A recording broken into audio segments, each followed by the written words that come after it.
What's up, guys? It's Sam and Taylor. And we want you to put your shoes on, Pop open that energy drink, and go. Hello, guys. Welcome back to another episode. I'm Taylor. And I'm Sam. This week, we are joined by the one and only Abbey Sharp, which has been something we've been trying to schedule and get done for so many weeks now. And it's finally here, finally coming out, and so excited about it. Yeah. So fun. I'm so excited. I even said it in the episode 2 where I was like, I literally remember like years ago, 5, 6, 7 years ago, I don't even remember, coming across one of her YouTube videos and just being like starstruck at like the content she was putting out. So you guys are going to get some good information from her. Yes, 100%. But before that, of course, we need to catch up and talk about our lives, which I think is so funny. When I post clips of this on TikTok, like, people don't realize that there's a whole hour episode, and they're like, this is what you talk about? I thought it was a fitness podcast. I know, or they'll be like, it's mostly boys that get pressed about. They're like, oh my god, just 2 stupid girls with a podcast. Like, who the fuck listens to this? I'm like, do you not know how podcasts work? Like, also, we're trying to clickbait you right now. Yeah, like, thank you for commenting on the video. You did exactly what was expected of you. I know. But it's also like, who doesn't like 2 stupid girls talking on a podcast? It's fun. Yeah, you guys always say too, you're like, I feel like I'm on FaceTime or like a phone call with my friends. And I love that. I want that to be the vibes because I'm now like an avid podcast listener and I listen to a few podcasts and I feel that when I listen to their podcast. So I'm like, wow, it's crazy that you guys get the same enjoyment out of like what I'm doing right now. For sure. Full circle moment. Yep. So there's a few things that we need to touch on that are prevalent in our lives at the moment. Number 1 just happened. Yeah. Within the last 2 hours. It's really fresh, just happened. So this is a second comment on my TikTok of someone saying, I didn't know how to feel about you. Like, I thought I didn't like you, but now I actually like you a lot. Which, I don't know how to take that as a compliment or not, but that's the second time someone said that. So I'm like, I'm glad people are maybe coming around. But anyways, someone said that and I made a video back to it. And then Sam was like, oh my God, did you not notice the girl that just said that is the girl that got exposed for having a 1.5 year long Reddit thread about how much she hates us.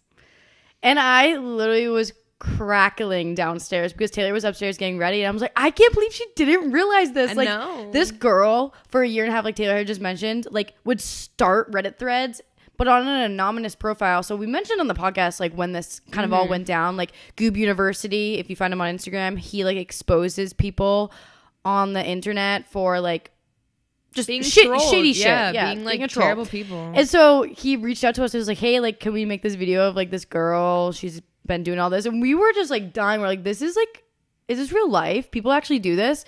But anyway, and then at full circle moment, come to realize she's a fan of us now in a good way. Yeah, and I mean, it's like, I guess like, hey girl, like, glad to have you, you know, on the positive side of things, but also like, no, it's fuck? Not. She's like definitely covering it up. She got exposed like a month ago and all of a sudden likes us now. Yeah. She didn't like us for almost 2 years talking about stupid shit about us.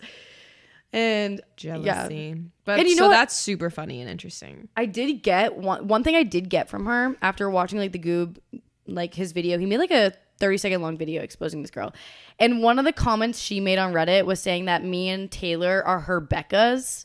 And I was like, or her Becks. And I had to like Google that. I'm like, what the fuck is a Beck? So I Google it and it's short for a Rebecca, which is also short, or not short, but like another term for Karen.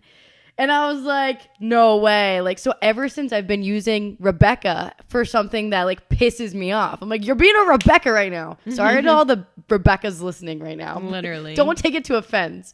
But yeah, so now we have a Rebecca in our life, and that is our neighbor.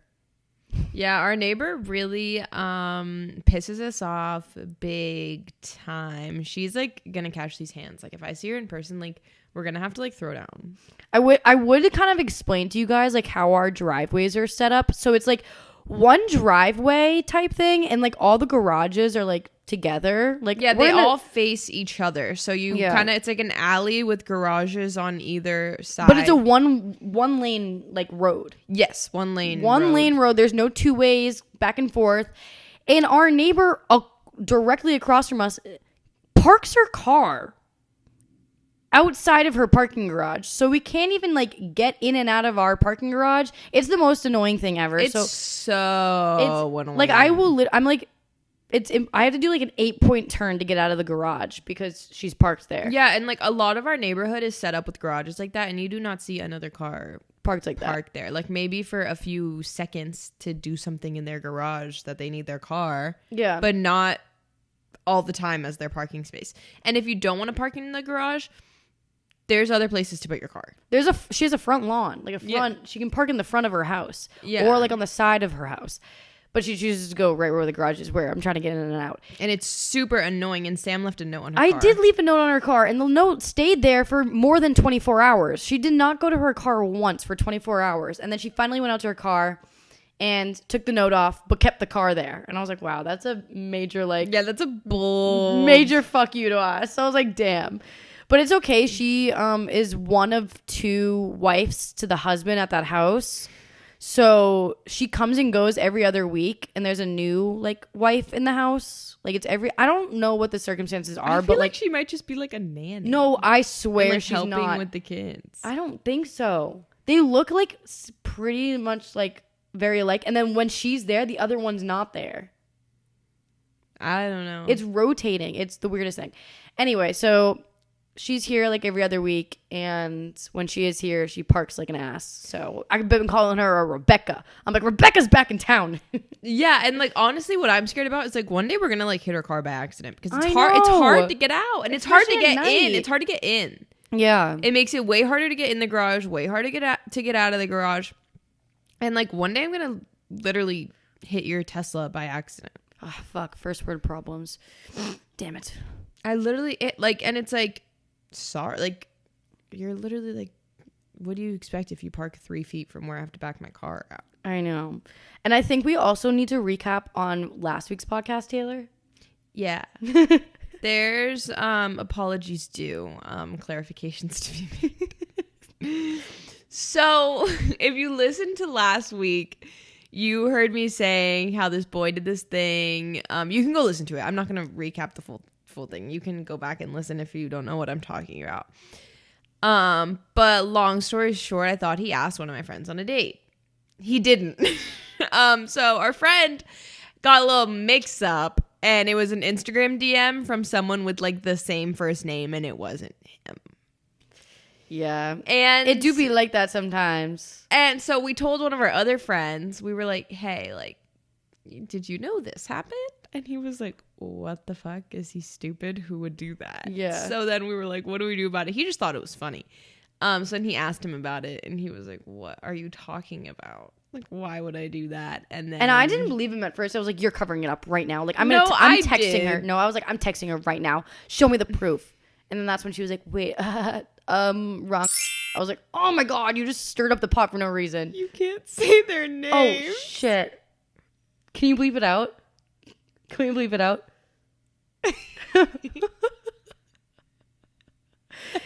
Casey, will you please bleep out the name? Thank you.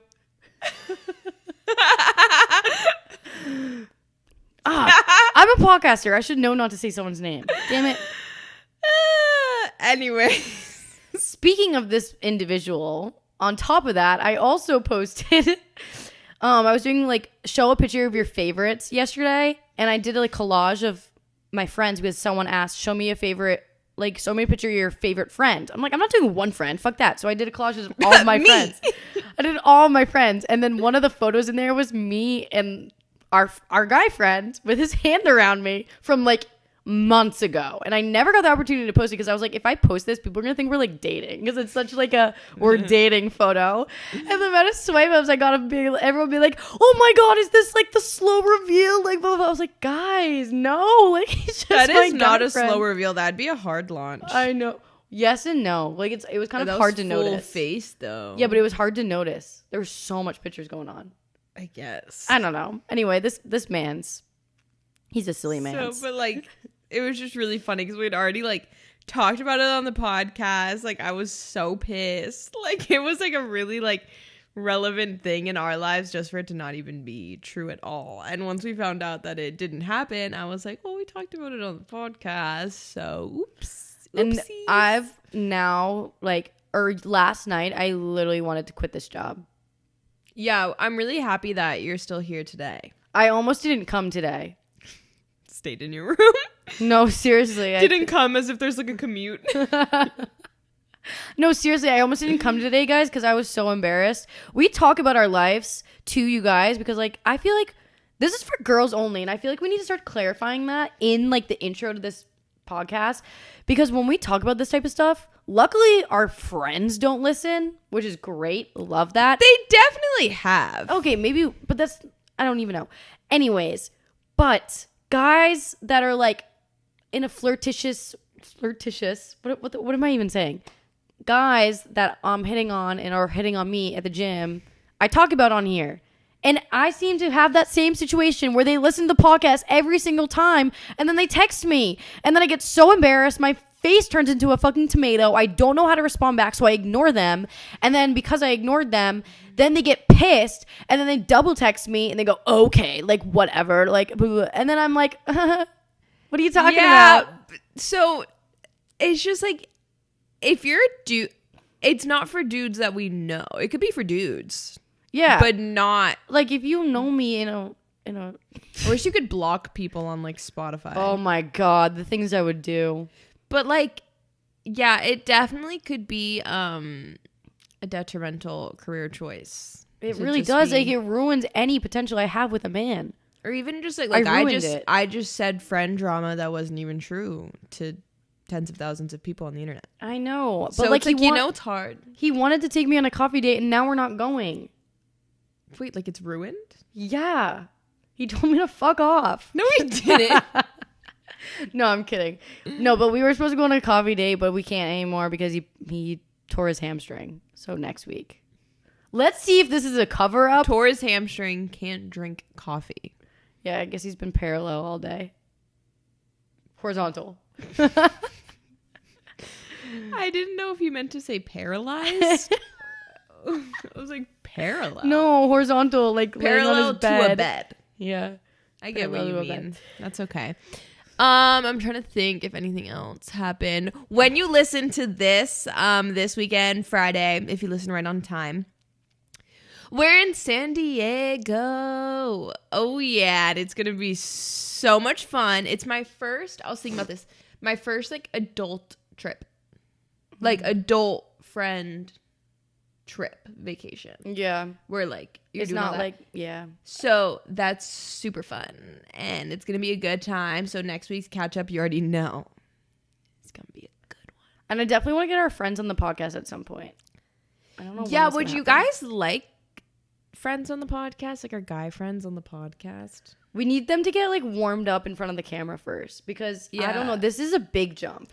It is. I feel like warming them up to like the YouTube channel, which we've done. I'm gonna do a lot of vlogging in San Diego, like real vlogging. So they're gonna get used to it. But like, And then we'll go. like, you know that episode we did with Brad about like the boy advice stuff. Like, it'd be funny to like bring our guy friends on. I just feel like I don't 100%. know if I don't trust them But, enough like- to say stupid shit.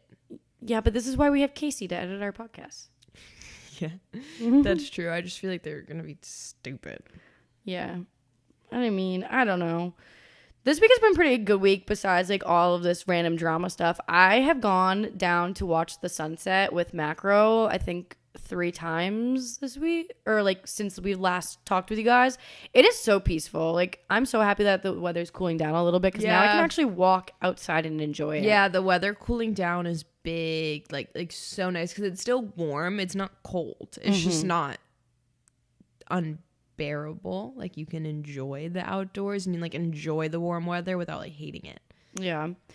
It hasn't been too bad. We didn't go to flag football this week just because we're super busy and I'm like trying to get ahead of work. And I went to dance. the fitness app is hopefully finishing up things on that and I've been working on that. So We've been chilling work-wise, hanging out. What did we do on Sunday? What did we do on Sunday? Went to our friend's house to watch the football. And We then didn't go watched out a this movie. weekend. I was a good No, we girl. didn't. We really didn't. I was very good. And I'm happy I didn't because this is really amping up this coming weekend in San Diego.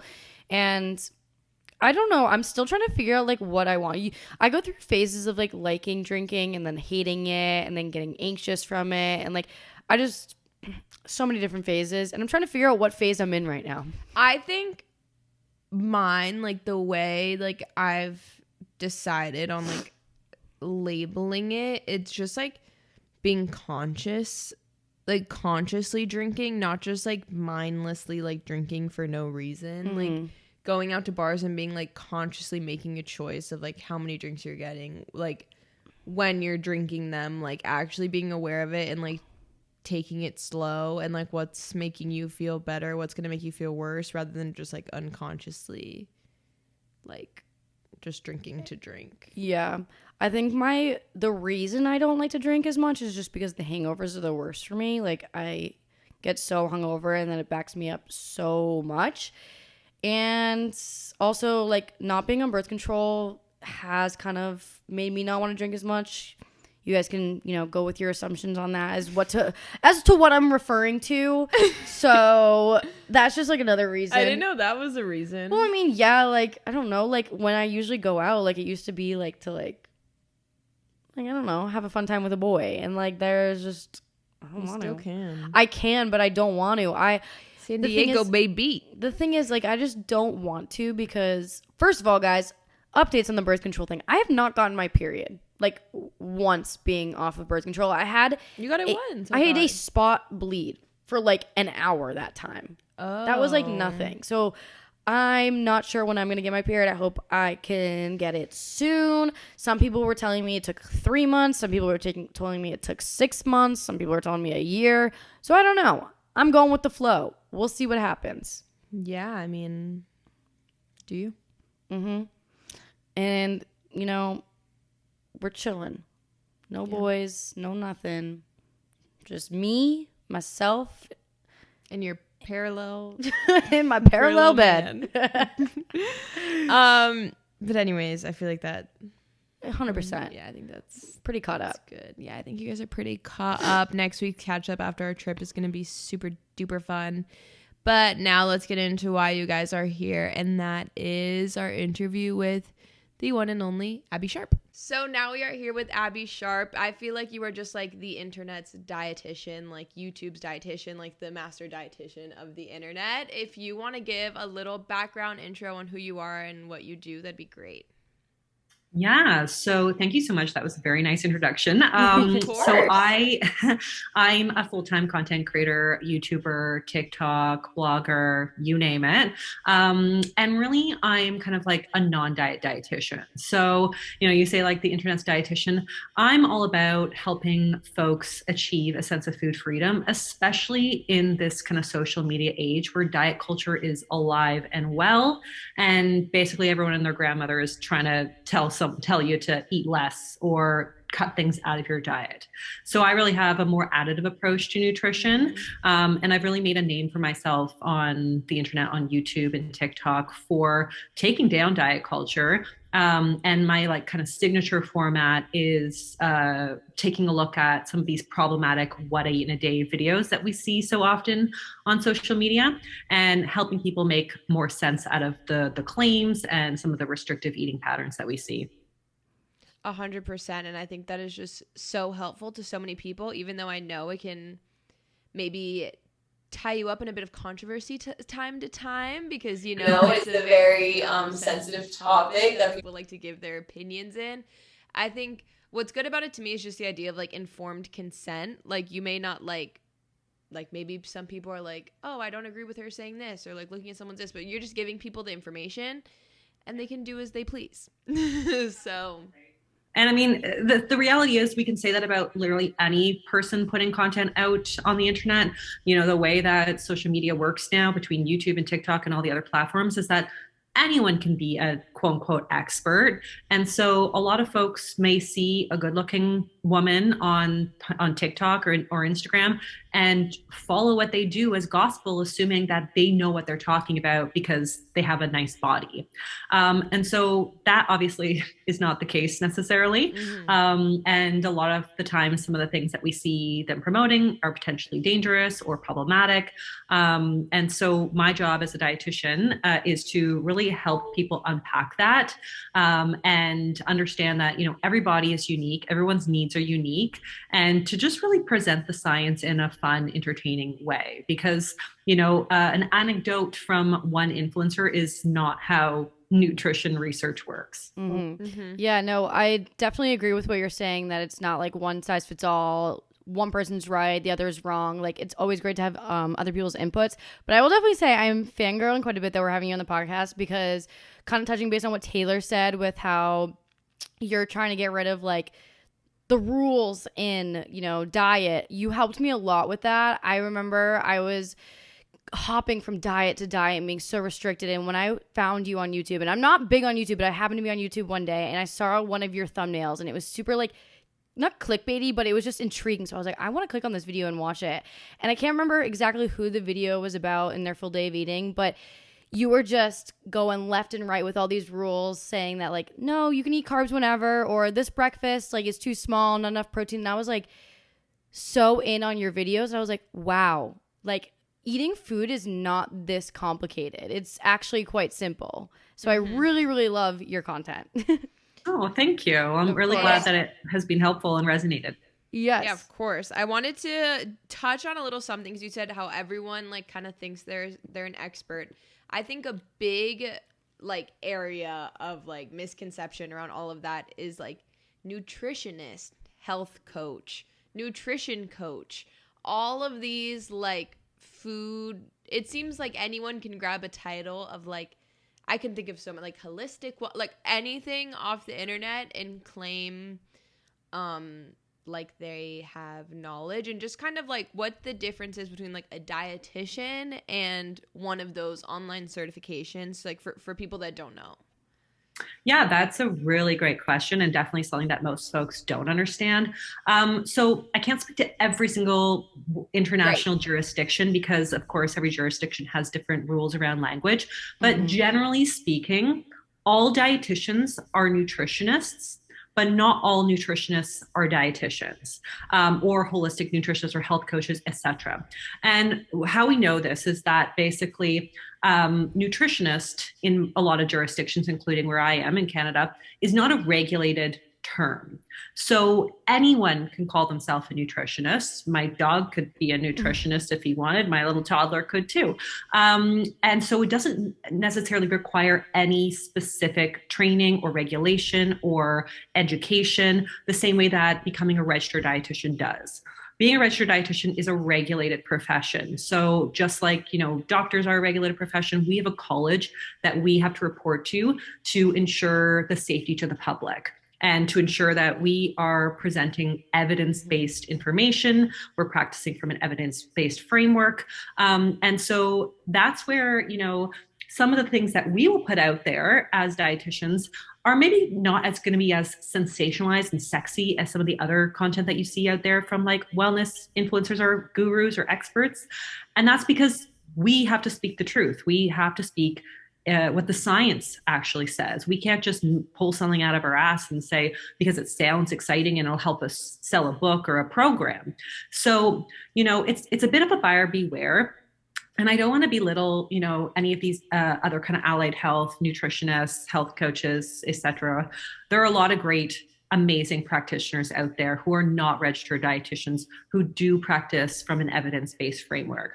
But just generally speaking, it's a bit of a buyer beware, because you know what you're getting, that you're getting an evidence-based practitioner when you're working with a dietitian, versus with a nutritionist, you kind of have to, know what, you have to do your own research, I guess, to understand their background, their philosophy. Are they practicing from an evidence-based place, etc. So dietitians have to have a minimum of an undergraduate I believe they're now changing that to having to have a master's degree minimum, and then have to also do an internship or a certified master's program. And then we also have to do like continuing education and write exams regularly and do a lot of things to make sure that our education is up to date.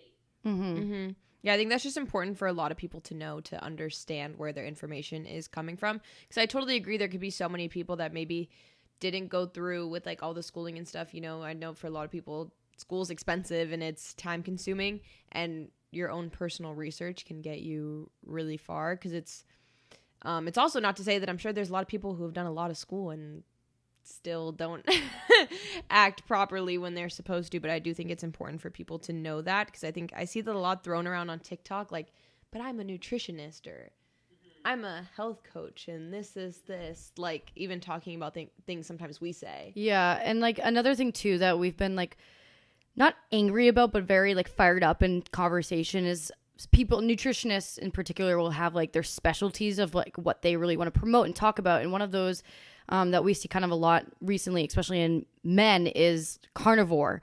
And yeah, it's crazy. So it's just funny because they call themselves nutritionists. They are really focused on the I'm just using carnivore as an example. It could go any way, any That's direction. just a prevalent thing in our, yes. in our life. And they really like talk about it, force it on their followers because it works for them and they have a reason why they're doing, but it doesn't necessarily work for everyone. And I think people need to realize that as well. Oh, for sure. I mean, you're right. Carnivorism is huge in my For You page too, because I don't know why. It's just like 5 years ago, it was the opposite. It was the raw vegan frugivores who were just eating bananas all day. And now it's just eating liver and like raw beef and like grass-fed butter. And to me, it's just like, guys, like, can we just eat normally? Like, can we just eat like moderation? But moderation isn't sexy.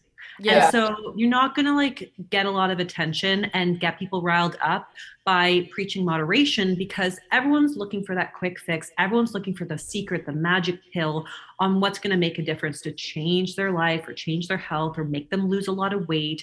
And so some of these extreme measures are going to sound enticing because people are thinking, well, I tried calorie counting, I tried Weight Watchers, and I tried just like, eating more protein at meals or more vegetables. And that didn't really like move the needle enough. And so they have this assumption that they have to do one of these extreme diets in order to change. But like, who's staying on carnivore for life? Like, that's what I'm saying. I don't understand it. It's quite okay. I actually was gonna go into the BS trends at the end, but I think since we're already talking about carnivore, I kind of want to we're already on this path. I think we should just keep going, and then we'll circle back. So the bullshit trends of these influencer what I eat in a days. Now we do what I eat in a days, like we said, and we try to do what I eat in a days for the purpose of, because I know people have their opinions about them. Are they toxic? What are they? We both try to do what I eat in a days in the sense of, for me personally, I eat plant-based for a environmental, ethical reason, not like raw. And like a lot of people don't even know that I eat vegan because I eat pretty quote unquote normal. So people don't really know. But I just like to show people that I eat kind of a lot, and that you can eat a lot, and that there's really simple, easy vegan meals that take me less than 10 minutes to make. And that's why I like to do full days of eatings, because I like to just show people that eating vegan's really simple. Sam, loves to cook, loves to make new recipes, does it for that reason. Yeah. Tons of new recipes. Going in that route, which I think in that sense, what I eat in a days are great. Totally. I do them myself. And my rationale is really like, use this as inspiration, not prescription. And I even put on like the video, or like I make a disclaimer like, this is just what I ate on a random day. This was based on my needs. My needs are unique. Please do not copy this and think that you're going to get the same effect. Yeah. Because that's just not the way that bodies work. Exactly. They're all unique. Yeah, one thing we've made clear too, like we currently don't track macros or calories, we're just intuitive eating, but when we are tracking, we make it very clear on our pages that do not ask our calories, do not ask our macros, like it's not going to work for you, but we'll give them kind of a hint because, another thing like we were saying earlier is our girls do come from a background of being kind of terrified to eat or terrified to eat carbs. So we will, if we're eating like a tremendous amount of carbs, we'll be like, hey, like this meal has like 50 to 60 grams of carbs. Like it's okay, but like we would never share exactly how much macros we are eating on a day-to-day basis. Yeah, like when we were in our bulk, because we did a bulk last winter because we were like trying to put on muscle, whatever. But I was like up to eating like 3,000 calories because I have a really hard time losing weight, and that was something I did kind of like to share. Yeah, like you're 1,200 calorie, like this is 3,000 calories worth of food, and like we're eating. So that's definitely where we come from. But we definitely are no strangers to the literal. Like there's no other word for it than bullshit. Yeah, Trends. really. There's no other word. So I kind of want to go into some of the ones that I see all the time. This is like the first thing that like. Are you literally an influencer if you don't start a full day eating with like chlorophyll? Lemon water. Yeah, lemon water. What the hell? Like I think it's like I don't get it. I don't get it at all. I mean, there's really not much to get. I don't know why lemon won like the wellness culture lottery, but somehow it hit a jackpot. And so, yeah, like you see a wide range of claims, most of which are like kickstart your digestion or, detox you. Like, guys, nothing's going to detox you. Your body detoxes itself naturally every day. And the act of just drinking water, which is going to make you pee or going to help to like lubricate the bowels so that you have a bowel movement, both of those things are your body's natural detox mechanism. So any water is good water. Doesn't need to be lemon water. If warm lemon water just like feels more soothing to you and it helps you relax, that might help you have a bowel movement because we know that there's a really strong connection between the gut and the mind. And so I can see why that works. But like, there's nothing magical about the lemon water. It's got a little extra vitamin C. It tastes better maybe than regular water. But other than that, not much going on there. Yeah. I will definitely say too, I remember there was a time in my life where I did not drink any water, like horrible. My digestion was crap. And once I did start drinking a lot more water, like ended up buying like a massive water bottle, which helped me. And within a few months, I noticed such a difference in my digestion just from drinking water. But this was like years ago. So anyone listening right now, if you are not drinking enough water, drink your damn water. And I promise you, your digestion will change. With whatever you want in it. You can do like mint water. Oh, we love our mint water. Cucumber water. Switch it up. Throw some berries in there, like a little cucumber. I mean, really, whatever's going to help you enjoy hydrating more, it works for me, whether that's tea, sparkling water, like flavored water, you do you. Yeah, the lemon water is, I wonder when it's gonna like die out. Yeah, what's next? Yeah, I don't know. Scary. The other thing people are doing with their water is chlorophyll.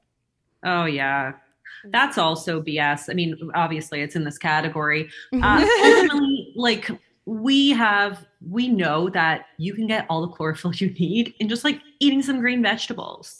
So there's absolutely no need to be buying an expensive chlorophyll supplement, which also doesn't even have any of the like really important benefits of whole veg like fiber.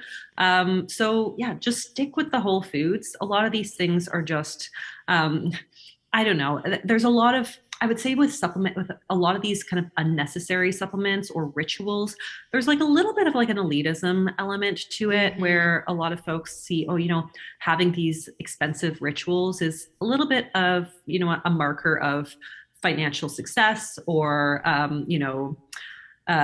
and I think that alone, it's no different than the big kind of like gluten-free wave of like 10 years ago when everyone was going gluten-free, and it was a much more expensive venture to do that, even though there was no need to necessarily go gluten-free. So I think it's a little bit of a status symbol for a lot of people too. Yeah, I'd agree 100% because I mean, sometimes for fun, like I know we'll definitely fall into like sometimes it's fun like buy an expensive green juice or like go to Air One and like get a $20 smoothie and like it's fun.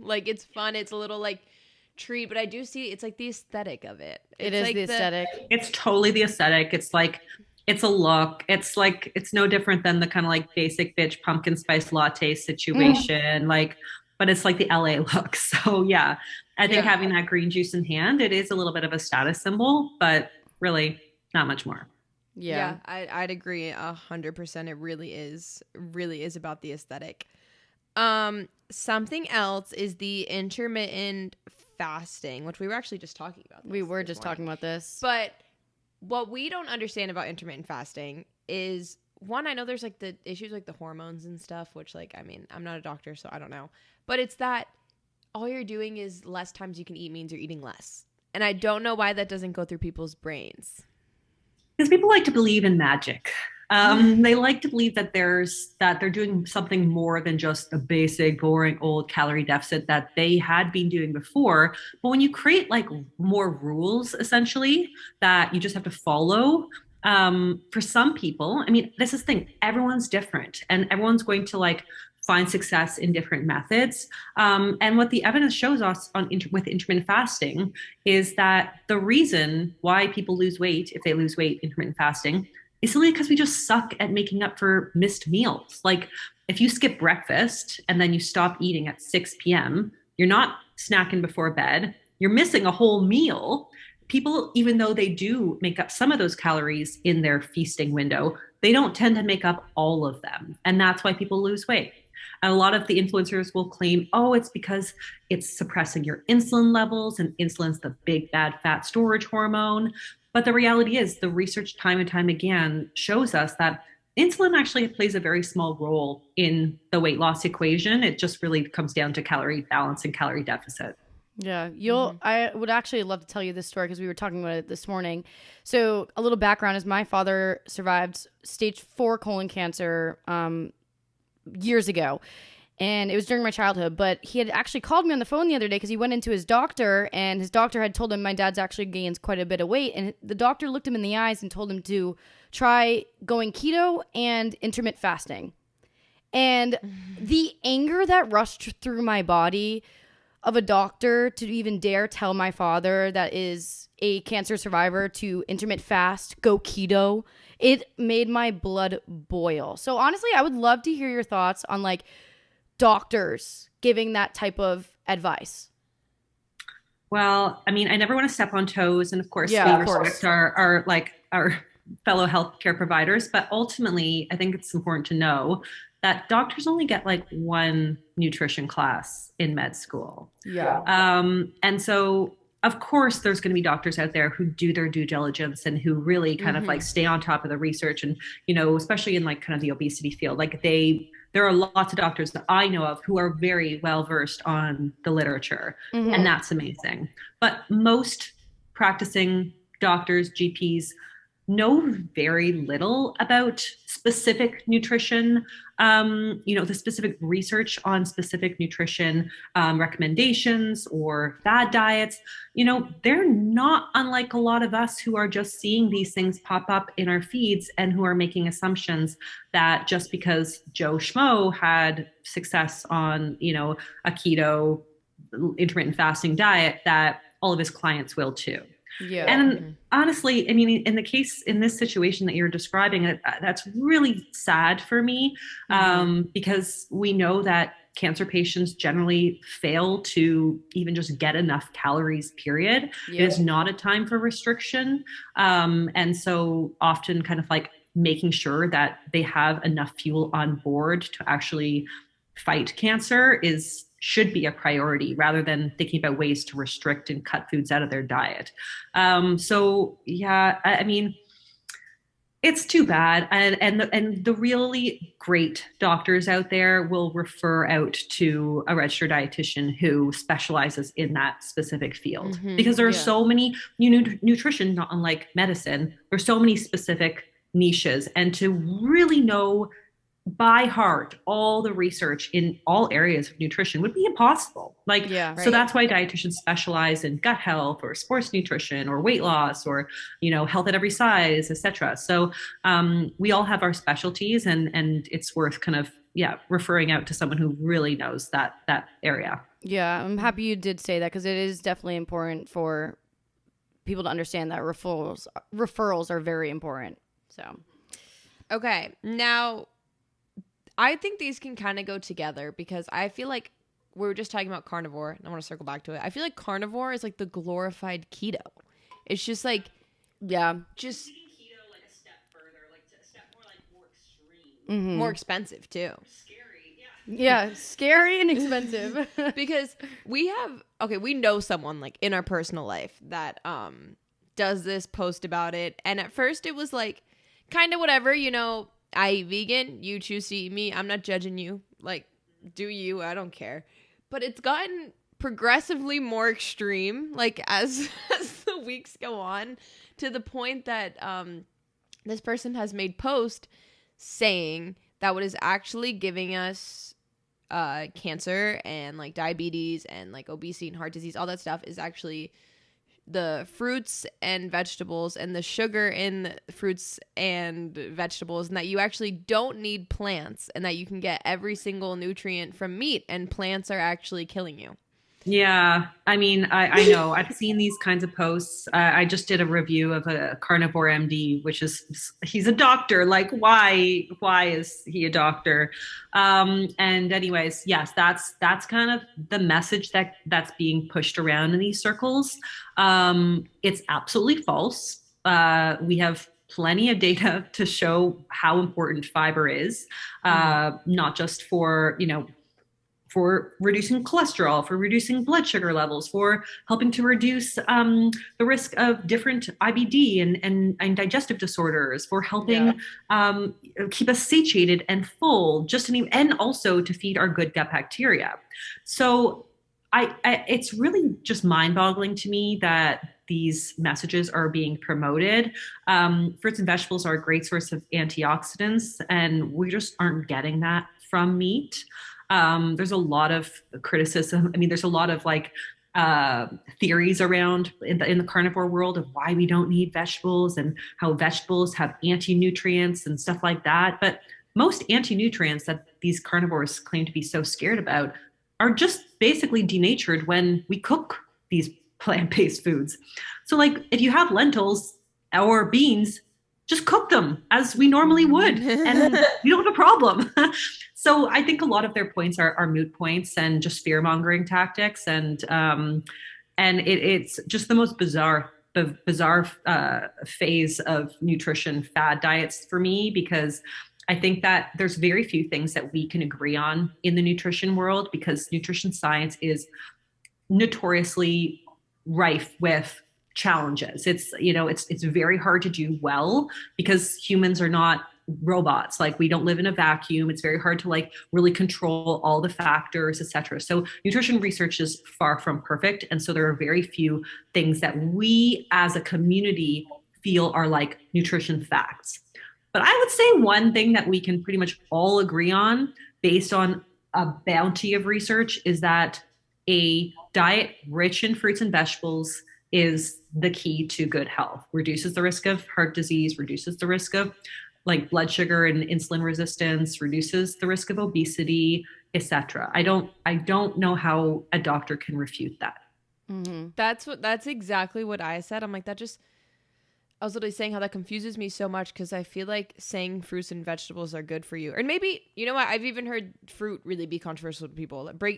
We could just go into, I think saying vegetables are good for you is very, very just, you know, the simple, like most basic fact of nutrition, but I guess not. I guess people are still trying to find ways to fight it. You know the way social media works. Everyone's just looking for that like buzzy clickbait, you know, whatever's going to get people attention. And I hate to think that these people are, you know, starting these movements just to like get a quick like, but I wouldn't put it past people because it just seems so nonsensical otherwise.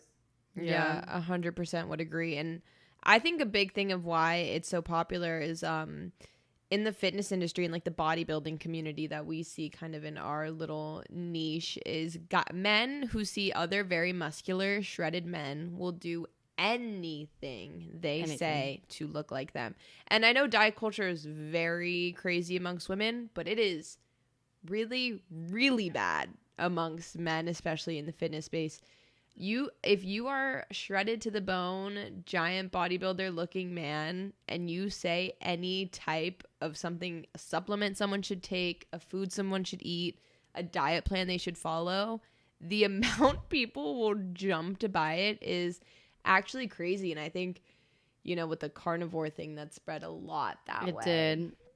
Yeah. Yeah, for sure. I mean, yeah, you see all the major influencers that are promoting it. They basically are all their videos are just them with their shirt off. Like, Right. do people live like that? I don't know. Do they go to work like that? Yeah. So Right. yeah, I can see why that's so enticing for a lot of people, for sure. Yeah, I know it's Yeah. bad. It gets us like really fired up. Rule number 1 of nutrition advice: if they're talking with their shirt off, maybe Swipe on by, report, maybe report, twice block. about that Yeah. one.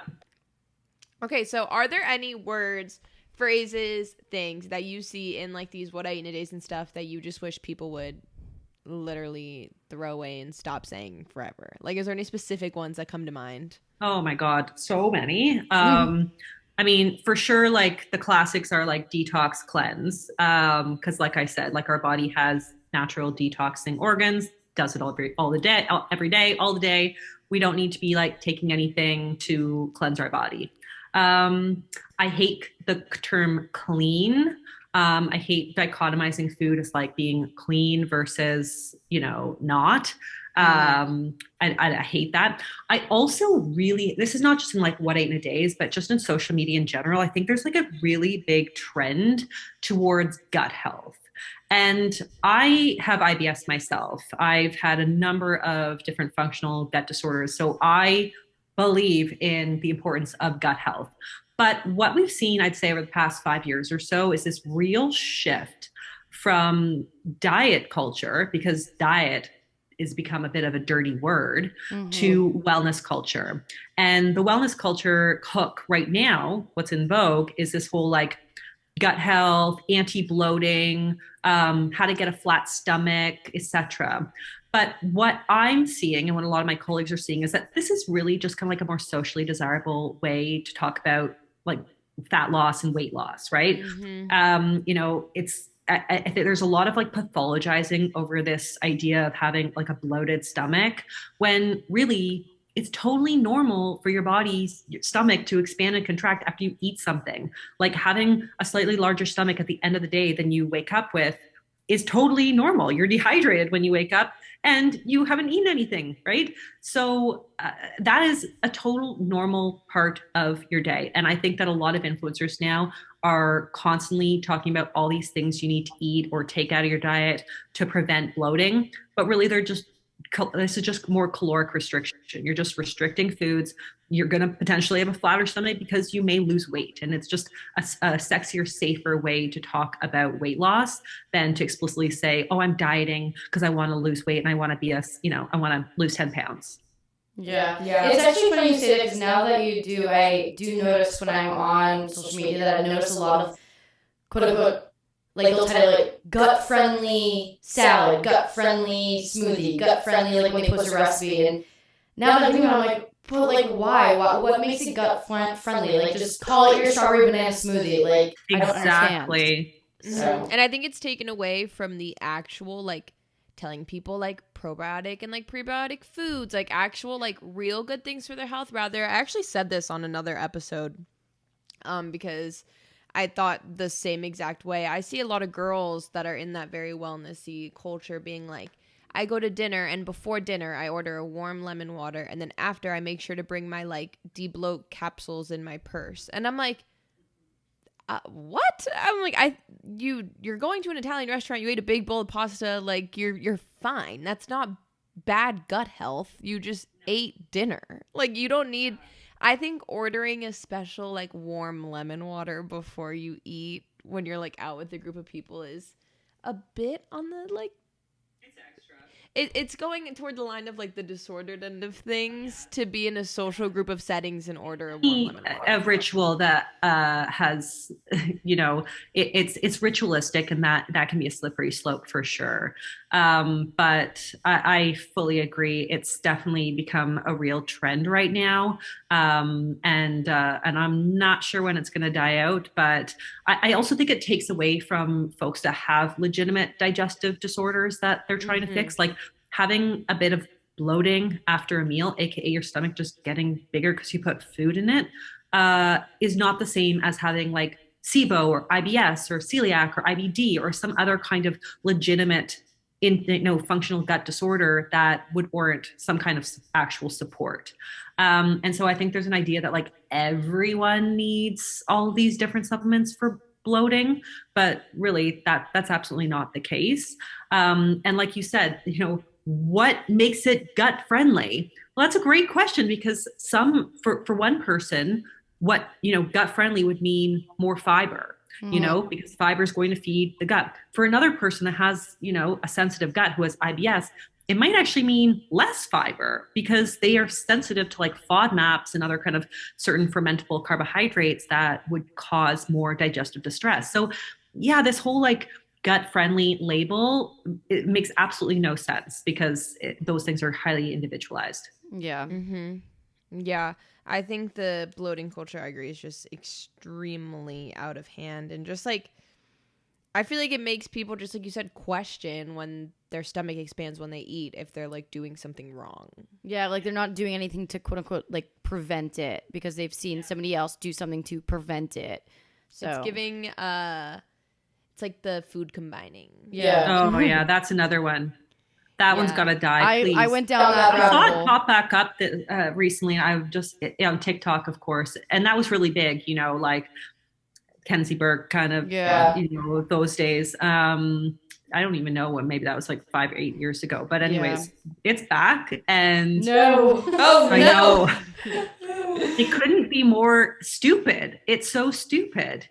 It's like trying to convince people that you can't digest different types of food components at the same time because it creates like a traffic jam in your gut, as if your body, it's not like you have to digest the apple before like the rice can come down. Like that's not how digestion works. Take a science course, please, somebody. I fell victim to buying Kenzie Burke's like online PDF. Yeah, she bought it years ago, like 6-7 years ago, and there was actually a diagram inside her book that had like the stomach with like different foods, and it was showing like how fast certain foods can go down the stomach on the diagram and like all this stuff. I was like, I don't know how I fell victim to that. I really don't know either. No, like, but it was bad. It was back in the day when I had no idea what I was doing. I just saw a skinny girl doing what she was doing, and I was like, I want to look like her. It was a very popular thing for a lot of these girls to talk about. It was like all over YouTube. So I mean, it's enticing. It like kind of sounds like it could make sense if you don't know anything about,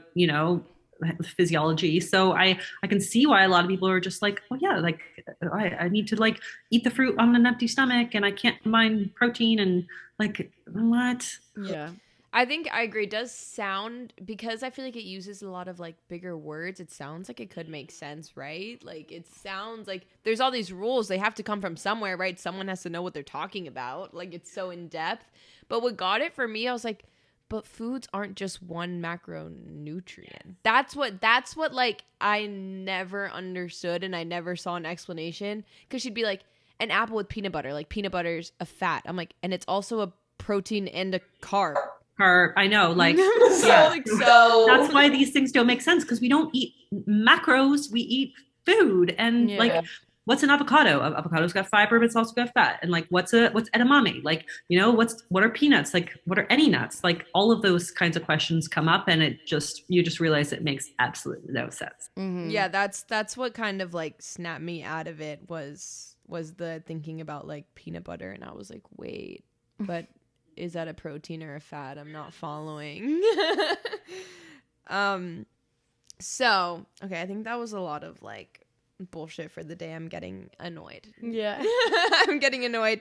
But back to the stuff that does make sense. I want to go into like simple things people can just like think of, maybe refer back to this. Maybe they can take notes right now. Just creating balanced meals, like no label, no diet, just like a day of eating food that's good for you and balanced. Like when you're like explaining that to someone, how do you go about, here's how to make a balanced meal, balanced day of eating?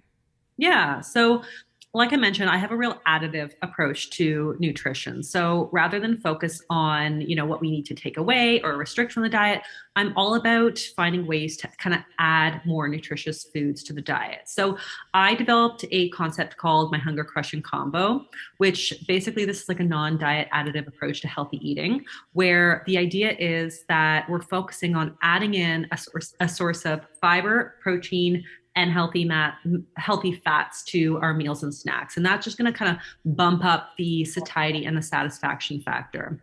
And there are so many important benefits to this for, blood sugar management and energy levels and giving that kind of nice even keeled energy throughout the day. Fiber, protein, and fat are more satiating and more satisfying. So you're going to feel fuller longer. So this is great really for anyone, but particularly for folks, especially if they're trying to manage their weight. And then also it kind of puts all food on an equal playing field. So, I talked about cheat day, food doesn't need, or a meal doesn't need to be a cheat day or clean eating day. It can just be, a balanced meal. So you can have a burger, but maybe you pair it with some veggies or some salad, or you can have a slice of chocolate cake, but maybe you're going to add like a big thing of like full fat Greek yogurt and some nuts and some berries on top. So it's all about kind of creating effortless balance. And I've gotten so much feedback from people on how using the hunger crushing combo has really helped them build out those balanced meals and snacks without having to obsess over the minutia of calories and macros and micronutrients, etc. Yeah, that's something we definitely talk about a lot, and it's like probably the number one advice I give anyone when they're trying to eat healthier is like adding things rather than taking things away, because in turn, if you're adding things, you will be taking something away, like in turn. Some other things out. Right, like I always just give the example, if you want to cut soda, you add in more water, but in turn that would reduce your soda. Yeah. So it's crazy to me, though, how something like this, it's like, oh, now let's talk so much about the right thing to do. But there's really not that even much to say because it's so simple. It is so simple. It's like there's not even, people want us, we always get asked to like talk so much about like food and eating and like all this stuff. And obviously it's why we bring people like you on, because we aren't like dietitians ourselves. But it's like, there's not that much to say about the right way to eat. Just eat balanced food that tastes good to you. Yeah, we get like a lot too. Like on our like full days of eatings or recipes, we'll get like comments like, but what if I can't have sunflower seeds? What if I can't have sunflower seeds? Like, can I not eat this meal now anymore? I'm like, no, just take the sunflower seeds out or replace the sunflower seeds with something different. And this like goes across the board for anything. Like if I were to make maybe chicken cutlets with broccoli and fries, and someone's like, well, what if I can't have the broccoli? Or what if I don't like the broccoli? Can I have that? I'm like, just make a different side. Like it just gets so overcomplicated for no reason. And I'm like, guys, as long as you are enjoying the dish that is in front of you, that is all that matters. Right. And just the balance of it, and that like it's just like so annoying when people want to cut out food groups, and people get confused because I say like don't cut out anything, and they're like, but you eat vegan, so like you cut out food. I'm like, I don't cut out food groups. Yeah, I'm like, I don't cut out protein because I eat protein, I eat fat, I eat carbs. I don't cut out any food groups at all. There's just like that like misunderstanding. I get that all the time. But yeah, I definitely wrote in here, I'm glad you touched on the hunger crushing combo because I was going to bring that up, but you already explained that one. And I wanted to share some things, like I want you to kind of help us out, maybe give us some feedback on what we're eating. Yeah. Okay. So this came to mind because you said like adding things or whatever. And this is like something, I posted a TikTok about this. So like for dessert, I had this thing, I call it like a loaded cereal bowl. I have this like cereal, it's called 3 Wishes. It has like protein. And then I add like almond butter and hemp seeds and like dark chocolate. So then I'm like, and I made the TikTok. I was like, I used to be so scared of cereal. I was like, but this bowl of cereal is like so nutritious. And I just wanted to like put that out there because I think that's such a good idea for hunger crush. And you know what? Like I also posted a cereal hack on my TikTok recently and everyone loves it. But Yeah, cereal used to be my fear food myself when I was struggling with an eating disorder. I had orthorexia when I was in my late teens, early 20s. And cereal for me was just like a big trigger food. Like I just wanted to eat sugary cereal all the time. And so I created this hunger crushing combo for it where if, you basically make a protein shake. You just like mix your milk with your protein powder of choice. You can use whatever cereal you like, even like Lucky Charms it up, like whatever tricks are for kids, whatever. And, add some hemp tarts or some nut butter on top, add some berries. You got fiber, you got protein, you got healthy fats, and, it hits different. You get that fun cereal that you love. Mm-hmm. Yeah, we used to do that all the time post-workout. We used to do the protein cereal, like Protein Rice Krispies. yeah, pour in the On the daily. protein milk right on top of the cereal. Haven't done that in a while. What's your? I don't know. What's something you've been making recently? My recipes are always so different though. You just made a salad. What was in your salad? Okay, yeah. So I had a salad this morning. I like to call it like a nice little harvest bowl because fall's here. So I did kale massaged out in some lemon. Then we did some quinoa. I did a plant-based protein. It's called Plant Boss. I don't know if you're familiar with it, but you can get it at Whole Foods. Brussels sprouts, butternut squash, onion. Goodness, there's so much in this. And then a tahini lemon dressing that I made. Yum. I love that. Yeah, Yeah, it's very good. I love that. That sounds delicious. You're hitting all the things. You got your fats. You got lots of healthy proteins. You got some fiber-rich veg. It sounds amazing. Yeah. Sounds like Yeah, a really this good is- like post-workout meal as well because you're kind of hitting all those marks. Yeah. Bravo. This is so funny. Abby Like, approved. Yay. Last time we did this, we our friend who's a nutritionist, we had her on and we did the same thing, but we were in the height of our bulk and we were just trying to get calories in and we were eating not great. Yeah, and I was getting lazy with my food. We were eating like, and not to say these foods are bad, but they were really a big majority of our diet, which is probably not great. We were eating like Pop-Tarts all the time, like But okay, frozen mac and cheese. here's the thing. It's like those things these- are totally fine to be having. It was just But a lot. it was just we were having a lot in one day. We was were a having lot. we were having cereal, and then later in the day we were having a Pop-Tart, and then later in the day I was doing like a frozen mac and cheese with canned chicken. Yes, canned chicken. I was very lazy at the time. It was bad. So it's just funny the difference because if anyone has listened to that episode, we were like, yeah, this is actually what we're eating. It's a little bit embarrassing. And now we're like, we make a salad? Yeah. So it's... I made a hunger crushing combo with a Pop-Tart because I effing love Oh, I need Pop-Tarts. to hear this one. share. Yeah, so here it is. I mean, you can do this with various, like with a plant-based yogurt. I took some like Greek yogurt. You could do a plant-based yogurt. I toasted the Pop-Tart. I added some fresh berries and some like crushed nuts. And then I like broke the warm Pop-Tart. So like the jam kind of like swirled in and there's like that like cookie bit and like the kind of candy coating kind of got all into each bite of the yogurt. Oh my God, it was so good. I literally ate that breakfast like all week until I ran out of Pop-Tarts and I was like, damn. I love that. sounds really good. We have some Actually, more Pop-Tarts in our I have cabinet. yogurt in the fridge that I haven't eaten yet. I would love to ask you though, what has I might been eat that your too after we get off of this. yeah? What is your go-to breakfast been? Oh, so I have a recipe that's like semi-famous on my blog and I mean YouTube, TikTok, all the places. It's a protein oats recipe, and I have a vegan version, but the one that I usually do is it's like a whipped protein oats. So rather than just like putting protein powder in, which is the typical protein oats recipe, I cook my oats on a stove. I whip up a bunch of egg whites until they're like really frothy. And then I whisk, I'm pretending. I whisk it into the oats. And then basically I'll add in like a really ripe banana because that adds a lot of like natural sweetness. I'll add some like hemp hearts if I want, cinnamon, all those goody things.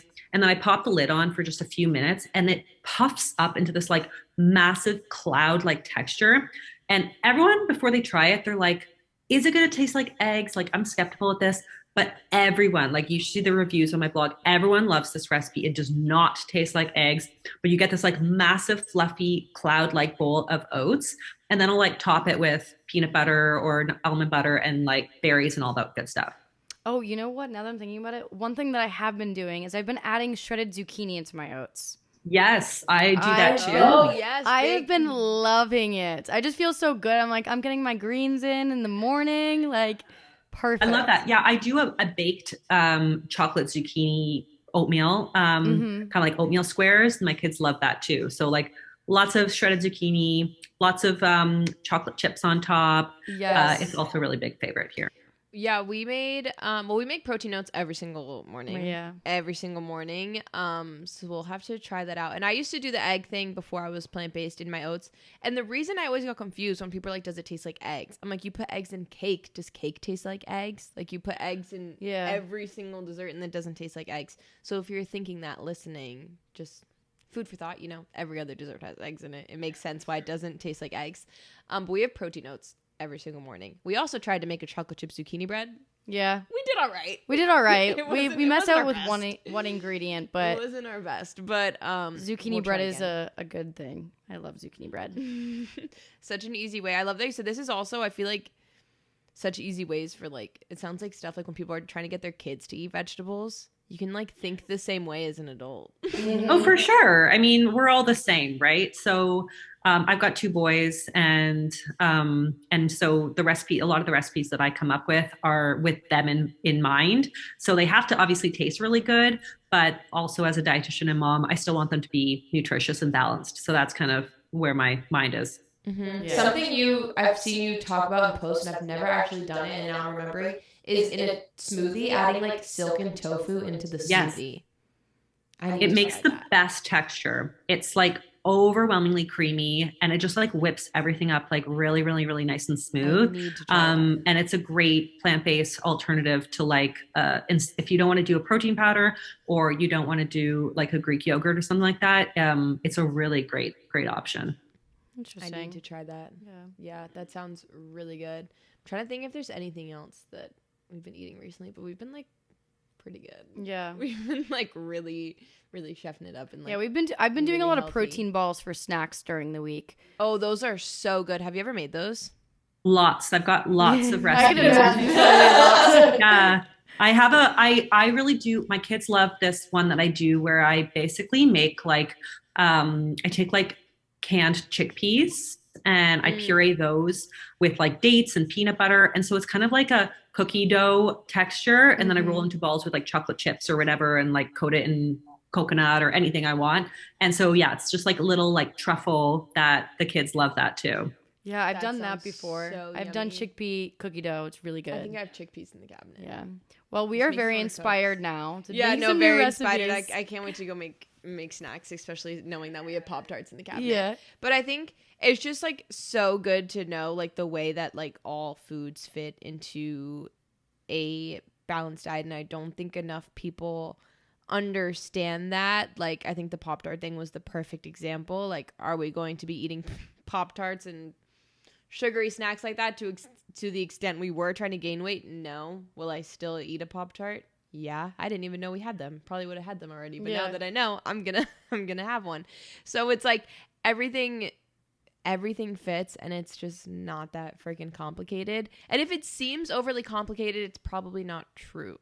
Like Yeah, if it seems overly complicated, it's not something that you're going to be able to sustain for the rest of your life. So why bother? That's like, that's my mindset is, Yeah. yeah. you know, unless you have a very specific goal, like, you know, a fitness or aesthetic goal for a specific event. If you're trying to find ways to eat, you have to make sure that it's sustainable.